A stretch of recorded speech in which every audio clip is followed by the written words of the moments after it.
Hello students. स्वागत है आपका हमारे आज की नई वीडियो में। और आज हम लोग कक्षा 12 की केमिस्ट्री के कोऑर्डिनेशन कंपाउंड कुछ इंपॉर्टेंट क्वेश्चन देखने वाले हैं। आइए शुरू करते हैं। हमारा पहला क्वेश्चन है, योगात्मक अथवा आणविक यौगिक किसे कहते हैं। तो जब दो या दो से अधिक सरल लवणों को एक निश्चित अनुपात में घोलने से प्राप्त विलयन में क्रिस्टलीकरण कराया जाता है तो प्राप्त यौगिक योगात्मक यौगिक या आणविक यौगिक कहलाते हैं। ये मुख्यतः दो प्रकार के होते हैं, एक तो द्विक्लवण, दूसरा उपसहसंयोजी अथवा जटिल या संकर यौगिक। तो हम उपसहसंयोजी या संकर यौगिक के बारे में ही पढ़ेंगे। सबसे पहला क्वेश्चन है, दूसरा क्वेश्चन है, द्विक्लवण किसे कहते हैं। तो वे आणविक यौगिक जो ठोस अवस्था में तो स्थायी होते हैं किंतु विलयन में अपना अस्तित्व खो देते हैं तथा अपने अवयवों में विभक्त हो जाते हैं। इनके विलयन में सभी घटक आयनों का परीक्षण किया जा सकता है। ये प्रायः जल योजित क्रिस्टलीय लवण होते हैं, अर्थात इनमें कुछ H2O अणु होते हैं। जैसे इसमें क्या होता है, ये एक मोहर लवण है, जैसे फेरस सल्फेट है .NH4 का whole twice SO4 into 6H2O। तो इसमें देखिए 6 मोल जो हैं वो H2O के यानी जल के भी उपलब्ध हैं। और जब इसे पानी में घोला गया तो अपने आयनों में विभक्त हो गया है। Fe अलग हो गया है, NH4 प्लस अमोनिया अलग हो गया है, सल्फेट अलग हो गया है। तो ये हैं द्विक्लवण जो पानी में घोलने पर अपना अस्तित्व खो देते हैं। और इसी के विपरीत उपसहसंयोजी यौगिक किसे कहते हैं। तो ये जटिल यौगिक ठोस अवस्था के साथ साथ विलयन में भी अपना अस्तित्व बनाए रखते हैं, यानी इन्हें जब पानी में घोला जाता है तो ये अपना अस्तित्व नहीं खोते हैं। इन यौगिकों का एक भाग जल में आयनित नहीं होता है तथा यह अपने अवयवों से अलग रासायनिक व्यवहार प्रदर्शित करता है। यह भाग जिसके रासायनिक गुण विशिष्ट होते हैं तथा अपने अवयवी आयनों से भिन्न होते हैं जटिल अथवा संकुल आयन कहलाते हैं। संकुल आयन जैसे नीचे देखिए लिखा है K4FeCN6, ये पूरा हमारा एक संकुल यौगिक है। और संकुल आयन क्या है, जब इसे पानी में घोला गया तो 4K प्लस एक आयन अलग है और जटिल संकुल आयन जो है वो अलग है।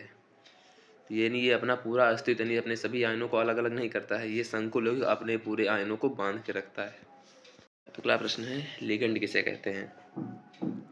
जटिल यौगिकों में उपस्थित वह परमाणु या अणु या आयन जो उपसहसंयोजी क्षेत्र में केंद्रीय धातु परमाणु यानी सेंट्रल मेटल एटम के साथ उपसहसंयोजी बंध के निर्माण में दाता परमाणु की तरह व्यवहार करता है, लिगेंड कहलाता है। यानी लिगेंड वो होते हैं जो इससे किसी कोई कोऑर्डिनेशन कंपाउंड है, जटिल यौगिक है, तो उसमें दाता की तरह कार्य करता है उपसहसंयोजी बंध के निर्माण में, उसे लिगेंड कहते हैं। लिगेंड दो नहीं मतलब कई प्रकार के होते हैं।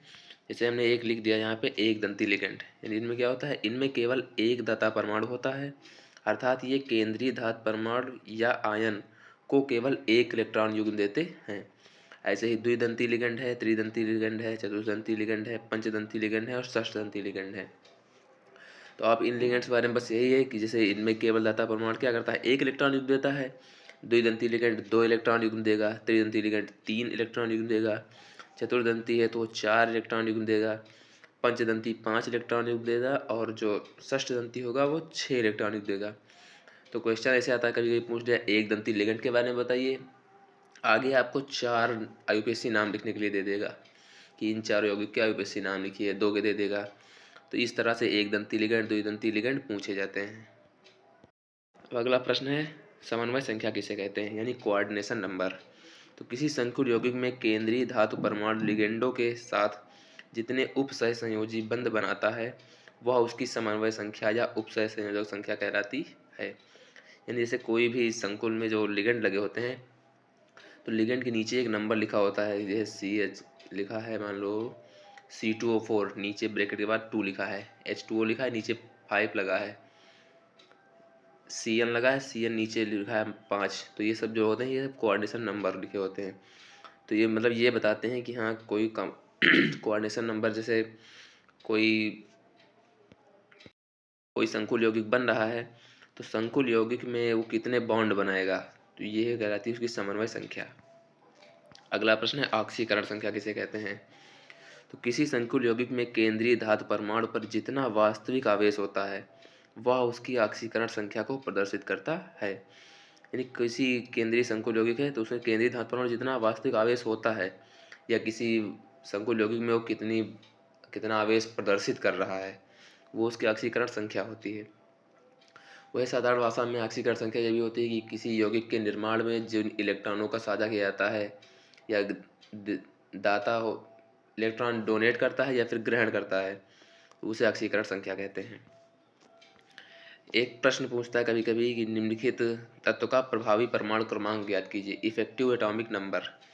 तो वो निकालने के लिए सूत्र होता है परमाणु क्रमांक, उसमें हम ऐड करेंगे ग्रहण किए गए इलेक्ट्रॉनों की संख्या और उससे माइनस कर देंगे त्याग किए गए इलेक्ट्रॉनों की संख्या। यानी जो भी एटम होगा, जैसे हमारा Fe एटम है तो Fe लिखेंगे, फिर उसके द्वारा ग्रहण किए गए इलेक्ट्रॉनों की संख्या यानी उसने कितने इलेक्ट्रॉन ग्रहण किए और उसे माइनस कर देंगे कितने इलेक्ट्रॉन उसने लूज किए, तो हमारा इफेक्टिव एटॉमिक नंबर मिल जाएगा। अगला प्रश्न है वर्नर का सिद्धांत एवं इसकी सीमाएं लिखिए। वर्नर सिद्धांत में हमने ज़्यादा कुछ नहीं लिखा है, बस इसके बारे में थोड़ा लिख दिया है। जटिल यौगिकों में बंध विन्यास तथा उनके गुणों की व्याख्या करने के लिए प्रथम सफल प्रयास अल्फ्रेड वर्नर ने 1892 में किया। वर्नर ने कोबाल्ट क्लोराइड तथा अमोनिया के संयोग से बहुत से जटिल यौगिकों का निर्माण किया तथा यौगिकों की श्रेणी को वर्नर श्रेणी कहा गया। फिर है वर्नर सिद्धांत की सीमाएं। तो यह इस बात को स्पष्ट नहीं कर पाते कि केवल कुछ धातुएं ही जटिल यौगिक क्यों बनाती हैं। जैसे हमने कोऑर्डिनेशन कंपाउंड पढ़ा होगा तो उसमें देखा होगा कि यहाँ कहीं Fe बना रहा है, कॉपर बना रहा है, सिल्वर बना रहा है, गोल्ड बना रहा है, यानी सारे के सारे यौगिक नहीं बनाते हैं, कुछ ही यौगिक हैं जो कि जटिल यौगिक बनाते हैं। तो इसका कारण वर्नर सिद्धांत स्पष्ट नहीं कर पाया था। हमने यहाँ पे सारी सीमाएं नहीं मेंशन की हैं और ना ही हमने उसके सिद्धांत के बारे में पूरा लिखा है, क्योंकि ये लॉन्ग आंसर है। तो ये आप लोग अपनी बुक से या जहाँ से भी पढ़ते हैं वहाँ से पढ़ लेंगे। हमने सिर्फ इसको इम्पॉर्टेंट क्वेश्चन था इसलिए इसको शामिल कर दिया है। ये क्वेश्चन इस तरह से पूछे जाएंगे, जैसे पूछ लेगा वर्नर के सिद्धांत बताइए एवं निम्नलिखित यौगिकों के आयुपेशी नाम लिखिए। तो एक एक क्वेश्चन दे देगा, 2 नंबर के आपको आयुपेशी नाम दे देगा। अब चूंकि अभी सिलेबस भी हम लोगों का कम हुआ है तो अभी इन चैप्टर का वेटेज बढ़ेगा, तो इनमें से और भी क्वेश्चन आ सकते हैं, इसलिए हमने बाकी के इंपॉर्टेंट क्वेश्चन भी इसमें मेंशन किए हैं। जैसे संयोजी बंध सिद्धांत एवं इसकी सीमाएं लिखी हैं, ये प्रश्न भी पूछाता है।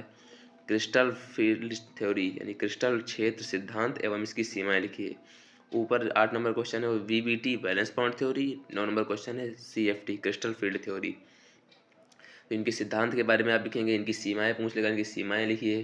कभी कभी इनके अनुप्रयोग भी पूछ लेता है और साथ में ये क्वेश्चन जरूर ऐड रहेगा कि इनका IUPAC नाम लिखिए। कंपाउंड से सबसे ज़्यादा बार IUPAC नाम ही पूछा जाता है।